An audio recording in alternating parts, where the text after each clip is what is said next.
My viewer was kidnapped at a party. My other viewer was assayed at a party. Viewers just stopped going to parties. What's next? One following day, my viewer, which her name is Samantha, and her best friend decided to go to a club. It was a Saturday night. It was just them two. Can't lie. Beautiful. Gorgeous. If she wanted me to show her face on this video to y'all, I would, but she don't, so I can't. She just know that she's a 9 and a 10. My viewer's the 10, the other girl is a 9. Now this guy approached them and asked them to buy some drinks. You know, the classic move. Buy you drinks. Because you don't gotta go out your pocket and you don't have to pay. So it's like, you know what? Free drink. Both of the girls says yes to him. He also says, I have a VIP section. It's just me and my other guys. If y'all wanna come VIP section, you should. It's fun over there. You will like it. I think you will have a good time. Girl says yes. Happy to go to the VIP section. They go to the VIP section, they dance and they vibe into the music. The guys is not really creepy. The guys is not really touching them, coming on to them. They taking it really slow, playing their cards right. Not Samantha, my viewer, but Samantha's best friend says, I do like the guy that's sitting down, drinking some type of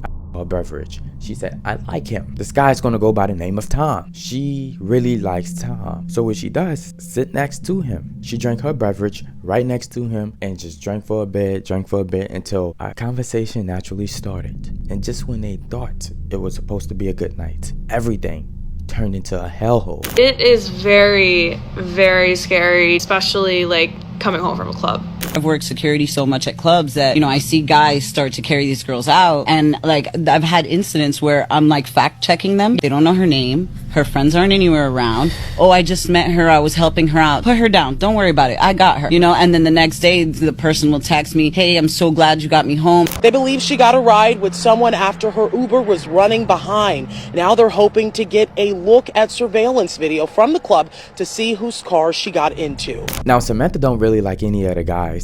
She's just really having a good time drinking. But her friend is chatting to this guy all day. Almost forgot that her best friend existed. To be fair, Samantha did say, she was turned on that night. After chatting with him, there's a chance that she didn't care to go home with this guy. So Samantha, if I'm gonna go home with him and they want me to ride with them, come with us. Samantha at first is like, girl, shut up.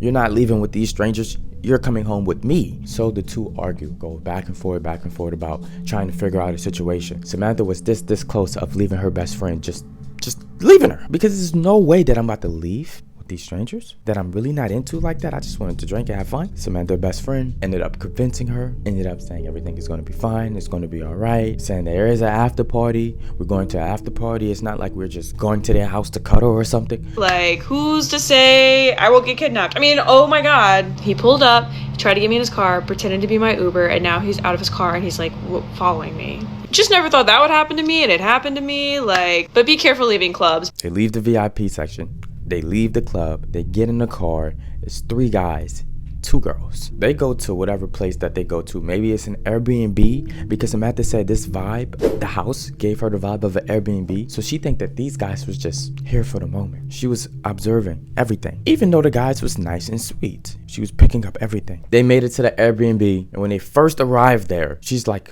where's the people? Where's everyone? I thought there was an after party. It's just us for the after party? One of the guys says, yeah, it's just us. Just chilled after party, no big house party or anything like that.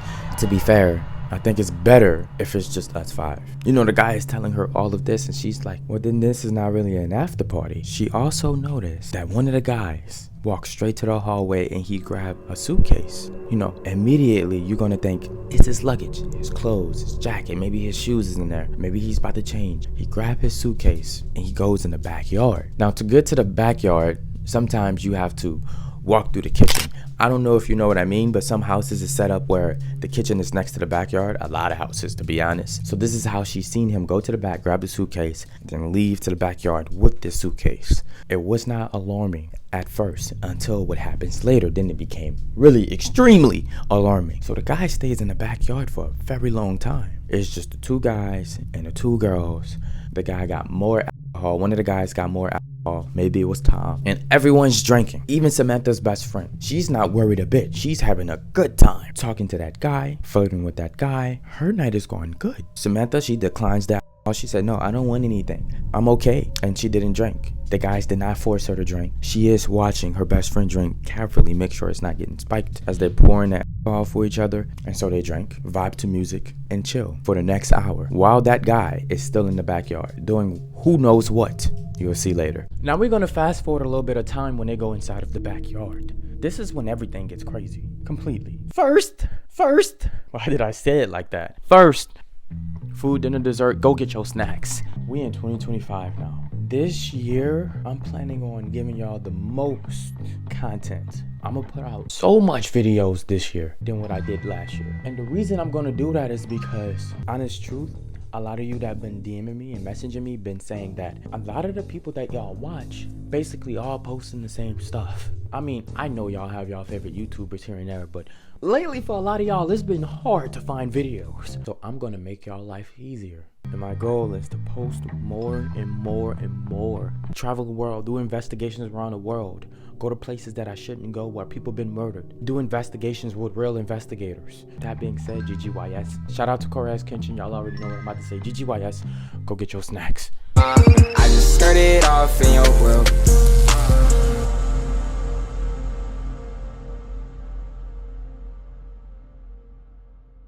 So we got Samantha best friend, and the three guys that's all in the backyard. The guy with the suitcase was setting up the beer pong table, and he had a specific rule that they had to follow. It was 2 to be exact. Girls, you two must be on teams. You're gonna play against us, and you have to drink out of the cup. So that means Samantha, you're playing, and you have to drink. You know, her best friend being all drunk. Yeah, Samantha, drink. What's wrong with you? Have fun. Stop being a loser. You know, everyone around her is like, yeah, Samantha. They all want Samantha just to have fun and let loose, because this is what we're here for. And they got in Samantha's head. Little behold, she said, okay, fine. I'm going to play, but just one game.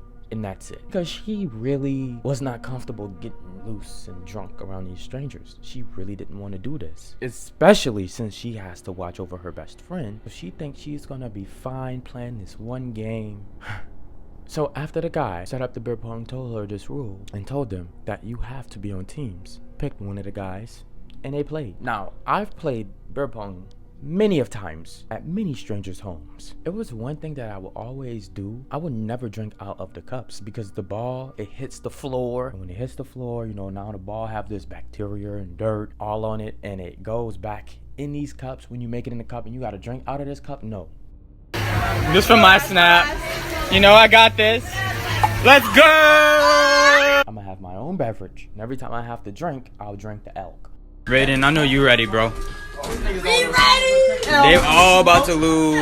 Other than that, if I have to drink out the cup, I'm good. I'm not even going to play. And this is the main reason why when I'm at my friend's house, like people that I actually grew up with, we just put water in the cups and then we make our own drink and then we drink out of that, because drinking out of those cups is filthy, it's trifling. Shout out to y'all who do it though. Y'all some real frats. So now Samantha and her best friend play these guys. They just shooting back and forth, playing, drinking, shooting, playing, drinking, talking. The music is playing, you know, they have good music playing in the background. And in the middle of the game, Samantha in email tells me around this point, she starts to get real dizzy.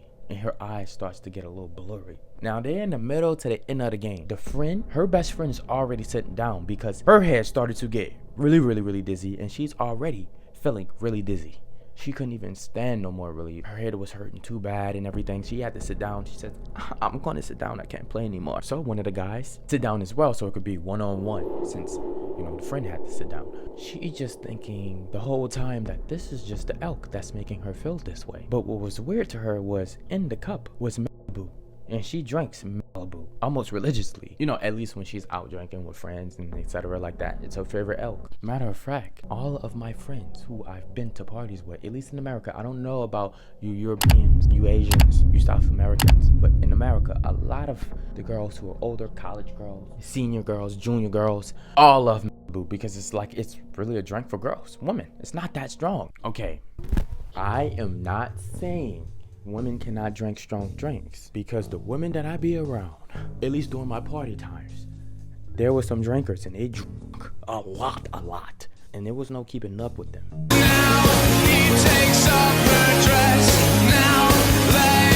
I'm just laying it out flat, and I'm just saying that a lot of women like Malibu. Get over it. It does taste good. You mix it with the yellow Fanta. God damn. Put some ice in there, especially crushed ice. Okay, what am I doing? I don't want to encourage anyone to be some out there. No. Whatever. When she noticed it was that drink, thought it was odd how she feel this way because she never felt this way off of drinking this specific drink. But someone got offended. You took so long to get here. See, you're the type of woman that's wrong with society. Covering your cup of that bull. Thinking that everyone here is trying to you or something.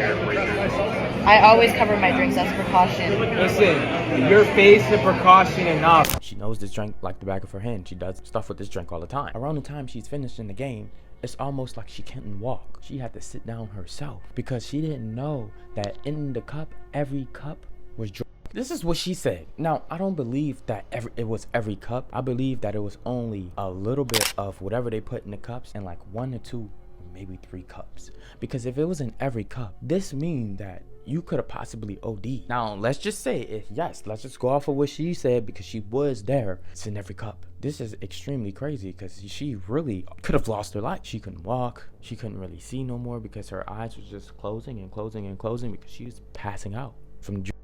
Now you have these 3 strangers. That's what these vulnerable girls that can't do anything. They met these men at a club. Now it's in their hands now. She wakes up in the morning. No idea what happened last night. She's in a different home, a different room. Matter of fact, she have on different clothes. So, you ever seen those movies where someone knocks someone out that gets kidnapped and they wake up in a whole different environment? And when they wake up, they're a little bit confused. They start looking around the room, then they open the door, and then they're like, where the hell am I at? Where's my best friend? What is going on? So then they go to the main area, the living room, the kitchen. Lo and behold, they see the people that was there last night. And she goes up to them, where am I at?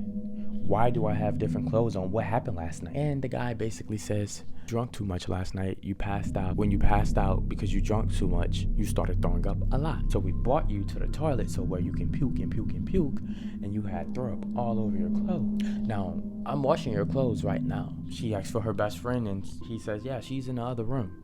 She goes to check on her best friend. She opened the door. She's knocked out. She wakes her up. She's in different clothes as well. So I'm assuming her clothes is getting washed, which turned out it was getting washed. When she woke up, she don't remember anything. They have a girl talk. They're whispering. They're like, do you know what happened last night? She's like, no, I don't remember what happened last night. We was just playing the drinking game in black. Do you think they possibly R-worded us? They did anything to us? This is when they shut the door.